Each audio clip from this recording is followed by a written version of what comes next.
സർവകലാശാല സിൻഡിക്കേറ്റ് തീരുമാനങ്ങൾ റദ്ദാക്കാനൊരുങ്ങി ഗവർണർ. ഉത്തരവ് ഉടൻ പുറത്തിറങ്ങും. റദ്ദാക്കുന്നത് രജിസ്ട്രാറുടെ സസ്പെൻഷൻ പിൻവലിച്ച സിൻഡിക്കേറ്റ് തീരുമാനം. VC-യുടെ റിപ്പോർട്ടിന്റെ അടിസ്ഥാനത്തിലാണ് നടപടി. VS അനു ഉണ്ട്. അനു, അങ്ങനെ ഗവർണർ ആ സുപ്രധാനമായ തീരുമാനത്തിലേക്ക് എത്തുന്നു. ഉത്തരവ് എപ്പോൾ പ്രതീക്ഷിക്കാം? സേതുലക്ഷ്മി, കേരള സർവകലാശാലയിലെ വിവാദങ്ങൾ, അതുമായി ബന്ധപ്പെട്ട നിയമങ്ങൾ അല്ലെങ്കിൽ നിയമ പോരാട്ടം, ഏതായാലും സമര പോരാട്ടങ്ങൾ, അതിനൊക്കെ ഏറ്റവും ഒടുവിൽ ഇപ്പോൾ ഗവർണറുടെ ഏറ്റവും സുപ്രധാനമായ തീരുമാനം എടുത്തിരിക്കുന്നു. അദ്ദേഹം 10 മണിയോടുകൂടി ആ ഉത്തരവ് പുറത്തിറങ്ങും. ആ ഉത്തരവ് തീരുമാനം രാജ്ഭവൻ എടുത്തിരിക്കുന്നത് കഴിഞ്ഞ ദിവസം രജിസ്ട്രാർ KS അനിൽകുമാറിനെ സസ്പെൻഡ് ചെയ്ത VC-യുടെ തീരുമാനം റദ്ദ് ചെയ്ത് സിൻഡിക്കേറ്റ് തീരുമാനമെടുത്തിരുന്നു. ആ സിൻഡിക്കേറ്റ് തീരുമാനം റദ്ദാക്കാൻ ഗവർണർ തീരുമാനിച്ചിരിക്കുന്നു. 10 മണിയോടുകൂടി ഉത്തരവ് പുറത്തിറങ്ങും. അതോടുകൂടി KS അനിൽകുമാറിന്റെ സസ്പെൻഷൻ പുനഃസ്ഥാപിക്കപ്പെടും. അതായത് KS അനിൽകുമാർ വീണ്ടും സസ്പെൻഷനിലാകും എന്നുള്ള സ്ഥിതിയിലേക്ക് എത്തും. അതായത് കടുത്ത നടപടികളിലേക്ക് തന്നെയാണ് രാജ്ഭവൻ നീങ്ങുന്നത്. ഇതിന്റെ ഭാഗമായിട്ടാണ് KS അനിൽകുമാറിനെ സസ്പെൻഡ് ചെയ്യാനുള്ള നീക്കം, അല്ലെങ്കിൽ നേരത്തെ മോഹൻ കുന്നുമ്മേൽ വൈസ് ചാൻസലർ നടത്തിയത്. അത് ആ തീരുമാനത്തെ റദ്ദ് ചെയ്തുകൊണ്ട് കഴിഞ്ഞ സിൻഡിക്കേറ്റ് ഒരു തീരുമാനമെടുത്തിരുന്നു. ആ സിൻഡിക്കേറ്റ് യോഗത്തിൽ നിന്നും വൈസ് ചാൻസലറുടെ താൽക്കാലിക ചുമതലയുള്ള സിസ തോമസ് ഇറങ്ങിപ്പോവുകയും തുടർന്ന് 18 സിൻഡിക്കേറ്റ് അംഗങ്ങൾ ചേർന്നിരുന്നാണ് ആ തീരുമാനത്തെ റദ്ദ് ചെയ്ത, സസ്പെൻഷൻ എന്ന തീരുമാനത്തെ റദ്ദ് ചെയ്ത ഒരു നടപടി ഉണ്ടായത്. എന്നാൽ ഇന്നലെ ഗവർണർ അടിയന്തരമായി VC-യോട് റിപ്പോർട്ട് തേടിയിരുന്നു. ആ റിപ്പോർട്ട് VC ഇന്നലെ വൈകിട്ടോടുകൂടി സമർപ്പിക്കുകയും ചെയ്തു. ആ റിപ്പോർട്ടിൽ VC പറയുന്നത് അസാധാരണമായ ചട്ടവിരുദ്ധമായ പ്രവൃത്തികളാണ് സിൻഡിക്കേറ്റ് അംഗങ്ങളുടെ ഭാഗത്ത് നിന്നും ഉണ്ടായിട്ടുള്ളത്. താൻ പിരിച്ചുവിട്ട ഒരു യോഗത്തെ അതിനുശേഷം അവർ കൂടിയിരുന്ന തീരുമാനങ്ങൾ എടുത്തതാണ്, അതിന് നിയമസാധുത ഇല്ല എന്നുള്ള റിപ്പോർട്ടാണ് അവർ നൽകിയത്. മാത്രമല്ല, ഇങ്ങനെ സർവകലാശാലയുടെ അന്തസ്സിന് കളങ്കമേറ്റിയ നടപടിക്കെതിരെ കർശന നടപടിയെടുക്കണമെന്നും സിസ തോമസ് അവരുടെ റിപ്പോർട്ടിൽ ചൂണ്ടിക്കാണിക്കുന്നുണ്ട്. ഈ റിപ്പോർട്ടിന്റെ അടിസ്ഥാനത്തിലാണ് ഈ അസാധു എന്ന് വൈസ് ചാൻസലർ കണ്ടെത്തിയ, വൈസ് ചാൻസലർ പറയുന്ന സിൻഡിക്കേറ്റ് തീരുമാനങ്ങളെ റദ്ദ് ചെയ്യാൻ രാജ്ഭവൻ തീരുമാനിച്ചിരിക്കുന്നത്. തീരുമാനം 10 മണിയോടുകൂടി ഉത്തരവായി പുറത്തിറങ്ങും. അതോടുകൂടി രജിസ്ട്രാർ KS അനിൽകുമാറിന്റെ സസ്പെൻഷൻ പുനഃസ്ഥാപിക്കപ്പെടുകയും അദ്ദേഹം വീണ്ടും സസ്പെൻഷനിലാവുകയും ചെയ്യും. മറ്റൊരു കാര്യം കൂടിയുണ്ട്.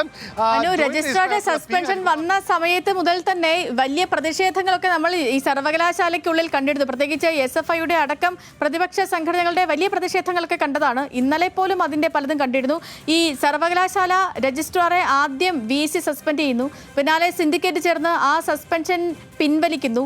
അതിന് പിന്നാലെ ഈ ഹൈക്കോടതിയെ നിയമ നടപടിയുമായി നിയമ പോരാട്ടത്തിന് ഹൈക്കോടതിയെ സമീപിച്ച രജിസ്ട്രാർ അവിടെ എത്തി തന്റെ സസ്പെൻഷൻ പിൻവലിച്ചു, അതുകൊണ്ട് ഞാൻ ഈ ഹർജി പിൻവലിക്കുന്നു എന്ന് പറയുന്നു. കോടതിയിൽ നിന്നും മറ്റൊരു തരത്തിലും ഒരു പരാമർശവും ഇന്നലെ KS അനിൽകുമാറിന് നേരിടേണ്ടി വന്നതുമില്ല. അങ്ങനെ ഒരു സാഹചര്യം നിലനിൽക്കുന്ന ഘട്ടത്തിലാണ് രാത്രി VC-യുടെ ഒരു കത്ത്, VC-യുടെ റിപ്പോർട്ട് ഗവർണർക്ക് പോകുന്നത്. തന്റെ അറിവോ സമ്മതോ ഇല്ലാതെയാണ് ഈ രജിസ്ട്രാറുടെ സസ്പെൻഷൻ റദ്ദാക്കിയത്, അവിടെ നടന്നതൊക്കെ ചട്ടവിരുദ്ധമാണെന്ന് പറഞ്ഞ് ഒരു റിപ്പോർട്ട് പോകുന്നത്. അതിന് പിന്നാലെ ഗവർണർ ഇപ്പോൾ കടുത്ത നടപടിയെടുത്ത് വീണ്ടും ഈ രജിസ്ട്രാറിനെ സസ്പെൻഡ് ചെയ്യുമ്പോൾ വീണ്ടും ഈ വിഷയം കോടതി കയറാൻ പോവുകയല്ലേ? ഒന്ന്. രണ്ടാമത്തേത്, ഇനി വീണ്ടും ഈ സർവകലാശാല മറ്റൊരു കലാപഭൂമിയായി മാറാൻ പോകുന്നതിന് വേണ്ടിയല്ലേ നമ്മൾ കാത്തിരിക്കേണ്ടതും? അതിനു വേണ്ടിയല്ലേ ഇനി കേരളം സാക്ഷ്യം വഹിക്കാൻ പോകുന്നതും? ഈ ഒരു വിവാദം, ഈ ഒരു രണ്ടുപേരും അങ്ങോട്ടും ഇങ്ങോട്ടും വിട്ടുവീഴ്ചയില്ലാത്ത ഈ ഒരു നിലപാട്, ഇത് എങ്ങോട്ടാണ് ഈ കാര്യങ്ങളെ കൊണ്ട് ചെന്നെത്തിക്കുന്നത്? അനു, സേതുലക്ഷ്മി, ഗവർണറും കടുത്ത നിലപാടിൽ തന്നെയാണ്. പ്രത്യേകിച്ച് കാവിക്കൊടിയേന്തിയ ഭാരതാംബ ചിത്ര വിവാദവുമായി ബന്ധപ്പെട്ട് തുടങ്ങിയ വലിയ രീതിയിലുള്ള നിയമ പോരാട്ടങ്ങൾ, അതുകൂടാതെ തന്നെ അതിന് പിന്നാലെ ഉണ്ടായ ഈ സമര പോരാട്ടങ്ങൾ, ഇതൊക്കെ തന്നെ മറ്റൊരു തലത്തിലേക്ക് കടക്കും. ഇന്ന് SFI-യുടെ പ്രൊട്ടസ്റ്റ് സർവകലാശാലയിൽ നടക്കുന്നുണ്ട്. മാത്രമല്ല, ഇന്ന് ഗവർണർ ആയിക്കോട്ടെ ഭാരതാംബ ചിത്ര വിവാദത്തിൽ യാതൊരുവിധ വിട്ടുവീഴ്ചയ്ക്കും തയ്യാറല്ല എന്ന് അദ്ദേഹം അസന്നിഗ്ധമായി പറയുകയും ചെയ്യുന്നു. ആ ഒരു നിലപാടിൻ്റെ ഭാഗമായിട്ടാണ് ഇന്നിപ്പോൾ അല്പസമയത്തിനകം ഇറങ്ങാൻ പോകുന്ന ഈ സിൻഡിക്കേറ്റ് തീരുമാനങ്ങളെ റദ്ദ് ചെയ്തുള്ള അദ്ദേഹത്തിൻ്റെ ഉത്തരവ്. ഒരു കാര്യം മനസ്സിലാക്കുക, സിൻഡിക്കേറ്റ് തീരുമാനങ്ങളെ റദ്ദ് ചെയ്യുക എന്ന് പറയുമ്പോൾ രജിസ്ട്രാറെ വീണ്ടും സസ്പെൻഡ് ചെയ്യുന്നു. അതാണ് ഫലത്തിലുണ്ടാവുക. അതായത് രജിസ്ട്രാർക്കെതിരെയും ജോയിന്റ് രജിസ്ട്രാർക്കെതിരെയും കടുത്ത നടപടിക്ക് നീങ്ങാനാണ് നീക്കം. ഈ ജോയിന്റ് രജിസ്ട്രാർ P. ഹരികുമാറിനെതിരെയും നടപടി ഉണ്ടാകും. പക്ഷേ ആ നടപടി എടുക്കുക അത് വൈസ് ചാൻസലർ ആയിരിക്കും, ഗവർണർ നേരിട്ടായിരിക്കില്ല. അദ്ദേഹത്തിന് രാജ്ഭവനെതിരെയും അദ്ദേഹത്തെയും സസ്പെൻഡ് ചെയ്യാനുള്ള നീക്കത്തിലാണ് ഉള്ളത്. സിസ തോമസ് വൈസ് ചാൻസലർ ഇന്ന് ഒരുപക്ഷെ ആ ഉത്തരവ് ഇറക്കും. ഏതായിരുന്നാലും രണ്ടുപേരെയും സസ്പെൻഡ് ചെയ്യുക എന്ന തീരുമാനത്തിൽ നിന്ന് ഒരു തരത്തിലും പിന്നോട്ടില്ല എന്നുള്ള ഒരു നീക്കമാണ്, തീരുമാനമാണ് രാജ്ഭവന്റെയും ഗവർണറുടെയും ഒക്കെ ഭാഗത്തു നിന്നും നമുക്ക് മനസ്സിലാക്കാൻ വേണ്ടി സാധിക്കുന്നത്. മാത്രമല്ല ഈ സിൻഡിക്കേറ്റ് അംഗങ്ങൾക്കെതിരെയും നടപടിക്ക് ഗവർണറും രാജ്ഭവനും ആലോചിക്കുന്നുണ്ട്. അതിൻ്റെ ഭാഗമായി ചില നിയമോപദേശങ്ങൾ തേടി സിൻഡിക്കേറ്റ് വേണമെങ്കിൽ ഗവർണർക്ക് പിരിച്ചുവിടാം എന്നുള്ള ഒരു നിയമോപദേശം ലഭിച്ചിട്ടുണ്ട്. പക്ഷേ അങ്ങനെ ഒരു ബോഡി പിരിച്ചുവിടുമ്പോൾ ഉണ്ടാകുന്ന പ്രത്യാഘാതം പ്രത്യേകിച്ച് നമുക്കറിയാം. നേരത്തെ ആരിഫ് മുഹമ്മദ് ഖാൻ ഗവർണറായിരിക്കുമ്പോൾ കേരള സർവകലാശാലയുടെ സെനറ്റ് പിരിച്ചുവിട്ടിരുന്നു. പക്ഷേ പിന്നീട് ഹൈക്കോടതിയിൽ അത് വലിയ നിയമ പോരാട്ടങ്ങൾക്ക് വഴിവെക്കുകയും പിന്നീട് ആ ഗവർണറുടെ തീരുമാനം അസാധുവാക്കുകയും ചെയ്തു. അങ്ങനെ ഒരു തിരിച്ചടി ഉണ്ടാകുമോ, അല്ലെങ്കിൽ അങ്ങനെ തിരിച്ചടി ഉണ്ടാകുന്ന ഒരു പ്രവൃത്തിയിലേക്ക് കടക്കണമോ എന്നുള്ള ആലോചനയിലാണ് രാജ്ഭവനുള്ളത്. അതുമായി ബന്ധപ്പെട്ട കാര്യങ്ങൾ നടക്കുന്നുണ്ട്. മറ്റൊന്ന്, ഈ സിൻഡിക്കേറ്റ് അംഗവും മുൻ MLA-യുമായിട്ടുള്ള ആർ രാജേഷ്, അദ്ദേഹം ഫേസ്ബുക്കിൽ എഴുതിയ ഒരു കുറിപ്പാണ് ജഡ്ജിയെ വിമർശിച്ചുകൊണ്ട് അതിൽ ഒരു കോടതി അലക്ഷ്യ നടപടിക്ക് വേണ്ടിയിട്ട് ഏതെങ്കിലും ഒരു സംഘപരിവാർ അനുകൂലിയെ കൊണ്ട് പുറത്തൊരു കേസ് കൊടുക്കാനുള്ള നീക്കം കൂടെ നടക്കുന്നുണ്ട്. അങ്ങനെയെങ്കിൽ കോടതി ലക്ഷ്യത്തിന് അദ്ദേഹത്തിന് കോടതി കയറേണ്ടി വരും. മാത്രമല്ല ഇക്കാര്യത്തിൽ രാജേഷിനോട് ഒരു വിശദീകരണം അനു ഈ പറഞ്ഞതുപോലെ ഇപ്പോൾ നമ്മൾ ഈ സംസാരിക്കുന്നത് പോലെ എല്ലാ പ്രശ്നങ്ങൾക്കും തുടക്കമായത് ഈ ഭാരതാംബ വിവാദമാണ്. ആദ്യം ഈ രാജ്ഭവനിൽ വെച്ചുണ്ടായ കൃഷി വകുപ്പിന്റെ പരിസ്ഥിതി ദിനത്തിൽ സംഭവിച്ച ഒരു പരിപാടിയിൽ വെച്ച ഭാരതാംബയുടെ ചിത്രം, അന്ന് തുടങ്ങിയ വിവാദമാണ് ഇപ്പോൾ കേരള സർവകലാശാലയിൽ വരെ എത്തി നിൽക്കുന്നത്, രജിസ്ട്രാറിന്റെ സസ്പെൻഷനിൽ വരെ എത്തി നിൽക്കുന്നത്. ഈ ഘട്ടത്തിൽ ഈ രജിസ്ട്രാർ കോടതിയെ സമീപിച്ച ഘട്ടത്തിൽ കോടതി ചോദിച്ചൊരു കാര്യമുണ്ട്. കാരണം ഈ ഭാരതാംബയിൽ എവിടെയാണ് മതചിഹ്നം, അത് മതചിഹ്നമായി കാണാൻ കഴിയില്ലല്ലോ. അങ്ങനത്തെ ഉള്ള കോടതി നടത്തിയ വാക്കാൽ പരാമർശങ്ങൾ അതൊരു പക്ഷേ ഈ രാജ്ഭവന്റെ കോൺഫിഡൻസ് കൂട്ടിക്കാണുമോ? കാരണം ഇത് കോടതിയിൽ നിന്നും വേറൊരു എതിർ അഭിപ്രായങ്ങളൊന്നും വന്നില്ല. അതൊരു ഭരണഘടനയിൽ പറഞ്ഞിട്ടില്ലാത്ത ഒന്നാണ് ഭാരതാംബ എങ്കിൽ കൂടി അത്തരത്തിലുള്ള ഒരു നീക്കങ്ങളോ നിരീക്ഷണങ്ങളോ ഒന്നും കോടതിയുടെ ഭാഗത്തു നിന്നുണ്ടായില്ല. അപ്പോൾ ഈ നിലപാടുമായി മുന്നോട്ട് പോയാലും കുഴപ്പമില്ല. അങ്ങനെ ഒരു നിയമോപദേശം ഗവർണർക്കോ രാജ്ഭവനോ ലഭിച്ചതിന്റെ അടിസ്ഥാനത്തിലായിരിക്കും ഇപ്പോൾ തിടുക്കപ്പെട്ടുകൊണ്ടുള്ള ഈ ഒരു നടപടി കൂടി വരുന്നത്.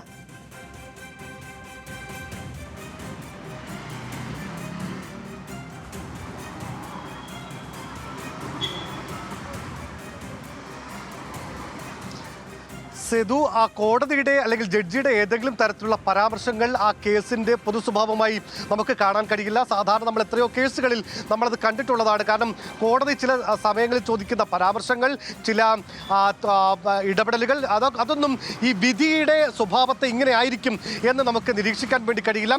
ഭാരതാംബ ഏത് മതചിഹ്നത്തെയാണ് അല്ലെങ്കിൽ പ്രതിദാനം ചെയ്യുന്നതെന്ന് കോടതി ചോദിച്ചതിൻ്റെ അർത്ഥം ആ കേസിൽ അല്ലെങ്കിൽ ഗവർണർക്ക് അനുകൂലമായ ഒരു നിലപാടുണ്ടാകുമെന്ന് നമ്മൾ പ്രതീക്ഷിക്കേണ്ട. കാരണം ഇവിടെ സർവകലാശാല ചട്ടപ്രകാരം സർവകലാശാല സെനറ്റ് ഹാളിൽ ഈ മതപരമായ മറ്റ് ചടങ്ങുകളൊന്നും നടത്താൻ പാടില്ല എന്നടക്കമുള്ള വലിയ നിബന്ധനകളൊക്കെ ഉണ്ട്. അതുകൊണ്ട് നമുക്ക് ആ തരത്തിൽ അതുകൊണ്ട് നമുക്കെന്ന് പറയാൻ വേണ്ടി കഴിയില്ല.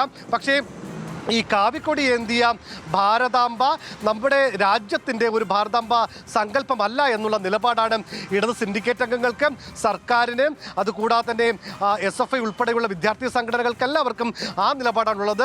ഒരു ഘട്ടത്തിൽ മുഖ്യമന്ത്രി പിണറായി വിജയൻ രാജ്ഭവനെ ഇത് രേഖാമൂലം 2 തവണ അറിയിക്കുകയും ചെയ്തു. ആ സർക്കാരിൻ്റെ ഔദ്യോഗിക പരിപാടികളിൽ ഇത് കാവിക്കൊടി ഏന്തിയ ഭാരതാംബയെ അല്ലെങ്കിൽ ആ ഭാരതാംബ ചിത്രത്തെ ഒരു ഭാരത സങ്കല്പമായി നമുക്ക് സങ്കല്പിക്കാൻ വേണ്ടി കഴിയില്ല എന്ന് പറയുന്നു. പക്ഷേ ഗവർണർ മറിച്ചൊരു നിലപാടിലാണ്. അദ്ദേഹം പറയുന്നത് ഇത് അദ്ദേഹത്തിൻ്റെ കുഞ്ഞുനാൾ മുതലുള്ള അദ്ദേഹത്തിൻ്റെ ഇത്രയും കാലത്തെ ജീവിതത്തിൻ്റെ മുന്നോട്ട് പോക്കിനും ആദർശത്തിൻ്റെ കരുത്തിനും തുണയായി നിന്നത് ഈ ഭാരതാംബ ചിത്രമാണ്, ഈ ഭാരതാംബയാണ്. അതുകൊണ്ട് ആ ഭാരതാംബയെ കൈവിട്ടുള്ള ഒരു കളിക്കും തയ്യാറല്ല എന്ന് ഗവർണർ പല ആവർത്തി പല വേദികളിൽ അദ്ദേഹം പറയുന്നു. അതുകൊണ്ട് 2 കൂട്ടരും ഒരു തരത്തിലുമുള്ള ഒരു വിട്ടുവീഴ്ചയ്ക്ക് തയ്യാറാകില്ല. അവിടെ ചോദ്യം പ്രധാനമായി ഉയർന്നത് ഇനി എന്താണ് സർവകലാശാല ലീഡേഴ്സ് മോർണിംഗിൽ വന്ന ഡോക്ടർ ഷിജു ഖാൻ ആയിരുന്നു സിൻഡിക്കേറ്റ് അംഗം. അപ്പോൾ ഈ ഷിജു ഖാൻ അടക്കം പറഞ്ഞത് ഈ ഗവർണർക്ക് അല്ലെങ്കിൽ വിസിക്ക് ഒരു തരത്തിലും സിൻഡിക്കേറ്റിന് മേൽ ഏതെങ്കിലും ഒരു നടപടി എടുക്കാൻ ഒരു അധികാരവും ഇല്ലെന്നാണ്. രജിസ്ട്രാറെ സസ്പെൻഡ് ചെയ്യാനോ രജിസ്ട്രാറെ സസ്പെൻഷനിലാക്കാനോ ഒരു തരത്തിലും ഒരു അധികാരവും ഇല്ല. രജിസ്ട്രാർ ഈ VC അല്ലെങ്കിൽ ചാൻസലർ വീണ്ടും ഇങ്ങനത്തെ നടപടികളുമായി മുന്നോട്ട് പോയാൽ കടുത്ത പ്രതിഷേധത്തിന്, കടുത്ത നിയമ പോരാട്ടത്തിന് ഞങ്ങൾ തയ്യാറാണെന്നാണ് സിൻഡിക്കേറ്റ് പറയുന്നത്. അങ്ങനെയാണെങ്കിൽ വീണ്ടും ഒരു നിയമയുദ്ധം അല്ലേ? തീർച്ചയായും ഷിജു പറയുന്ന കുറേ കാര്യങ്ങൾ ഈ ഈ സർവകലാശാല ചട്ടം പ്രകാരം ശരിയാണ്. കാരണം ആരാണ് രജിസ്ട്രാറെ വെക്കുന്ന അപ്പോയിൻമെൻറ്റ് അതോറിറ്റി, ആരാണ് അപ്ലറ്റ് അതോറിറ്റി, അതുകൂടാതെ ഇത്തരം കാര്യങ്ങളിൽ സിൻഡിക്കേറ്റാണ്, അങ്ങനെയുള്ള സിൻഡിക്കേറ്റിനാണ് രജിസ്ട്രാർക്കെതിരെ നടപടിയെടുക്കാനുള്ള ചട്ടമുള്ളത് എന്നുള്ളതാണ് ഷിജുവിൻ്റെ അല്ലെങ്കിൽ ഷിജു ഖാൻ ഉൾപ്പെടെയുള്ള സിൻഡിക്കേറ്റ് അംഗങ്ങളുടെയും സർക്കാർ അനുകൂലികളുടെയും SFIയുടെയും ഒക്കെ വാദം അതാണ്. പക്ഷേ ഈ സർവകലാശാലയുടെ അധിപൻ എന്ന് പറയുന്നത് ചാൻസലറാണ്. സ്വാഭാവികമായും ചാൻസലറിൽ അധിഷ്ഠിതമായ ചില നിയമ പരിരക്ഷകൾ, അദ്ദേഹത്തിൻ്റെ ഈ പറയുന്ന അവകാശങ്ങൾ, അധികാരങ്ങളൊക്കെ ഉണ്ട്. ഇത് പരസ്പരം ഏതു തരത്തിൽ ഈ ഹൈക്കോടതി നിയമപോരാട്ടങ്ങളിൽ ആർക്കൊപ്പം നിൽക്കും എന്നുള്ളതാണ് ഏറ്റവും പ്രധാനം. ഇതിൽ ചില ഘട്ടങ്ങളിൽ വൈസ് ചാൻസലർക്കോ, ചില ഘട്ടങ്ങളിൽ